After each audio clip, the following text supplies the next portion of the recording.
menetapkan martabah ini tadi, qad dalla alai ijma'ur rasul min awwalihim ila akhirihim, juga telah ditunjukkan oleh ijma'nya para rasul, dari rasul yang pertama sampai yang terakhir.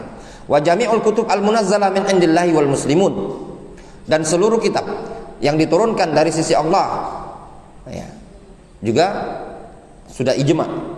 Wal muslimun, juga kaum muslimun, min akhirihim min awwalihim ila akhirihim, dari yang pertama sampai yang terakhir, ala annahu masya Allah kana wa ma lam yasha' lam yakun.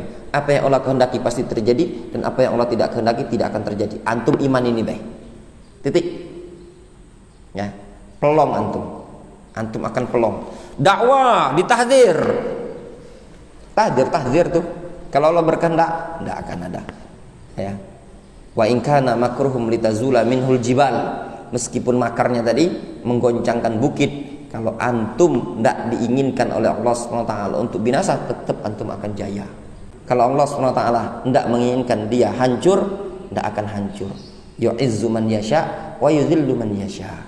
Allah memuliakan siapa yang Allah kehendaki, Allah menghinakan siapa yang Allah kehendaki. Itu poin paling penting ya ikhwan.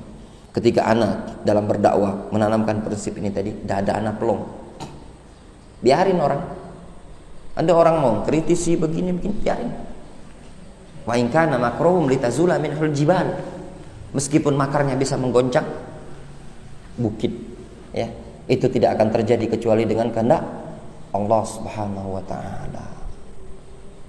Poin penting. Semua orang berupaya sepakat untuk memadaratkan antum. Wa ini jitama'u ala ayadurruka bi syai'in lam yadurruka illa bi syai'in qad kataballahu 'alaika. Maka mereka tidak akan mampu memadaratkan dirimu melainkan sesuai dengan takdir yang Allah tetapkan bagimu. Tidak ada antum pelong, ya. Tidak usah antum mikirkan celaan dan cacian orang. Yang antum pikirkan adalah antum berjalan di atas ketaatan kepada Allah Subhanahu wa taala. Tidak ada antum akan pelong.